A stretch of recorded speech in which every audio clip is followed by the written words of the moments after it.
Halo teman-teman, perkenalkan nama saya Yuli.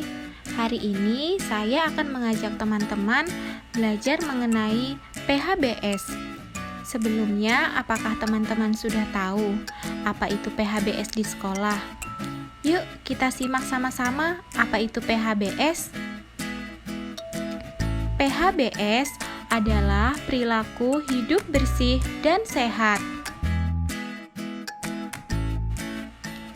Lalu, kenapa ya kita harus melakukan PHBS?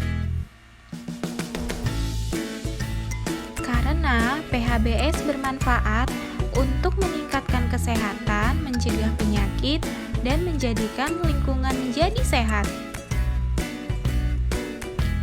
Ada 8 indikator PHBS di sekolah. Indikator yang pertama, mencuci tangan dengan air yang mengalir dan memakai sabun.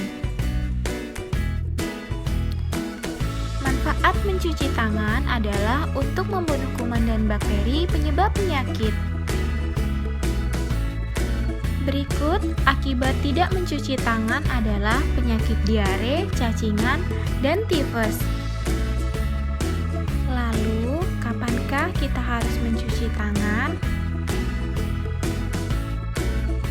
Mencuci tangan dapat dilakukan sebelum dan sesudah makan, setelah bermain, setelah memegang uang, setelah memegang binatang, dan setelah kencing dan buang air besar. Berikut langkah cuci tangan. Indikator kedua adalah mengkonsumsi jajanan sehat di kantin sekolah. Hindari jajanan tidak sehat yang ada di lingkungan sekolah ataupun luar sekolah.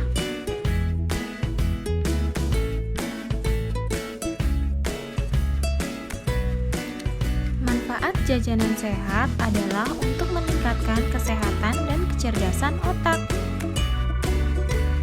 Bahaya yang ditimbulkan jika jajan sembarangan, antara lain sakit perut, diare, sakit berbahaya seperti kanker.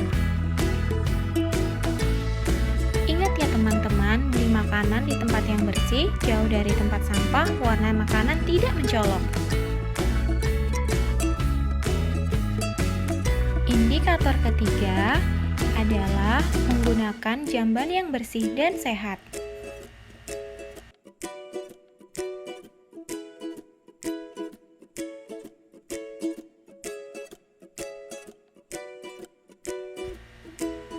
Nah, kenapa sih buang air kecil dan buang air besar harus dilakukan di jamban? Nah, ini dia jawabannya. Tujuannya adalah untuk menjaga lingkungan agar tetap bersih dan sehat serta tidak berbau. Ini dia contoh BAB yang tidak sehat. Indikator keempat adalah olahraga teratur dan terukur. Tujuan dari olahraga adalah agar tubuh tetap bugar, membantu pertumbuhan dan perkembangan, tidak mudah sakit, dan membuat semangat untuk belajar. Lakukan olahraga sesuai arahan ya, untuk menghindari terjadinya cedera.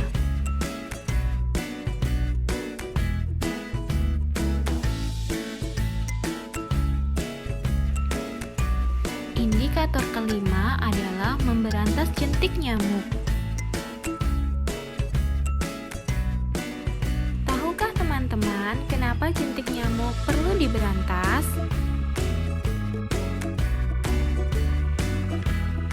Karena gigitan nyamuk dapat menyebabkan penyakit seperti DBD atau demam berdarah dengue, malaria, dan kaki gajah.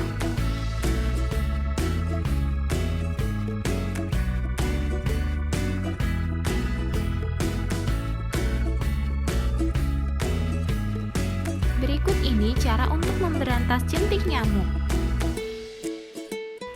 Memberantas jentik nyamuk dapat dilakukan dengan 3M+, 1 menguras, 2 menutup,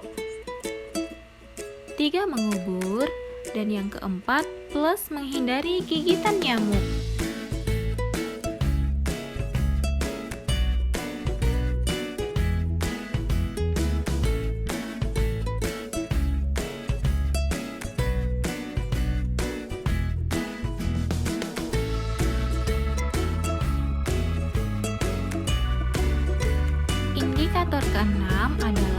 tidak merokok di sekolah.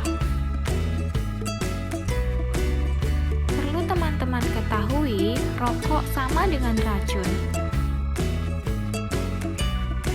Selain itu, merokok juga sangat berbahaya dan dapat menyebabkan kematian. Jadi jangan coba-coba merokok.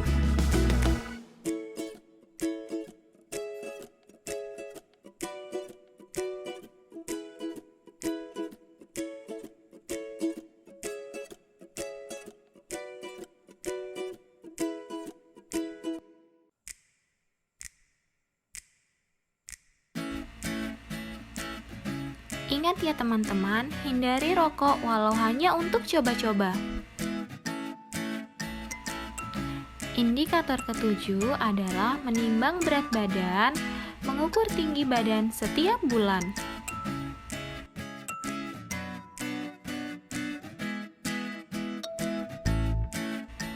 Manfaat mengukur tinggi badan dan berat badan adalah untuk mengetahui pertumbuhan dan perkembangan serta status gizi. Indikator ke-8 adalah membuang sampah pada tempatnya.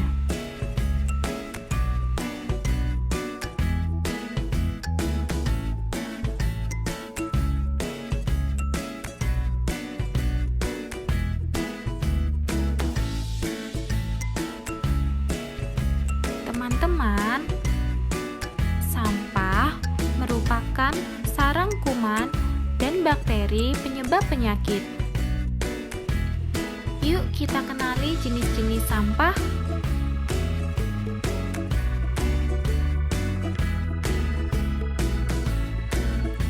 Jenis sampah pertama adalah sampah anorganik atau sampah kering. Sampah ini merupakan sampah yang sulit diurai, terdiri dari botol, plastik, sedotan, dan kaleng.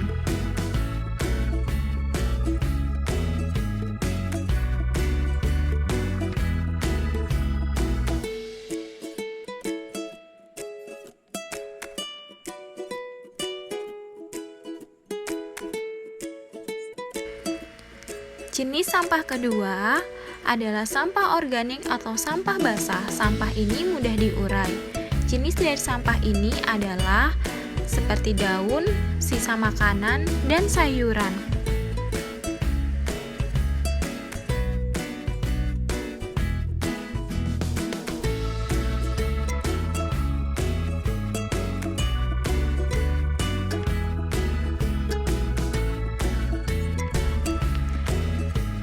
Jenis sampah yang ketiga adalah sampah B3 atau berbahaya. Sampah ini berasal dari limbah rumah sakit dan limbah pabrik.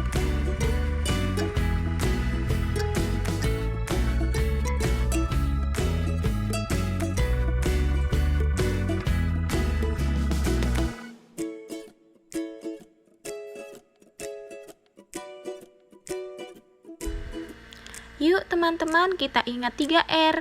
Reduce yaitu mengurangi sesuatu yang mengakibatkan terjadinya sampah. Reuse, menggunakan kembali sampah yang bisa digunakan. Dan yang ketiga, recycle, yaitu mendaur ulang kembali sampah yang bisa digunakan. Ingat ya teman-teman, jangan buang sampah sembarangan. Dan ayo kita ber-PHBS di sekolah. Thanks for watching teman-teman. Sampai jumpa.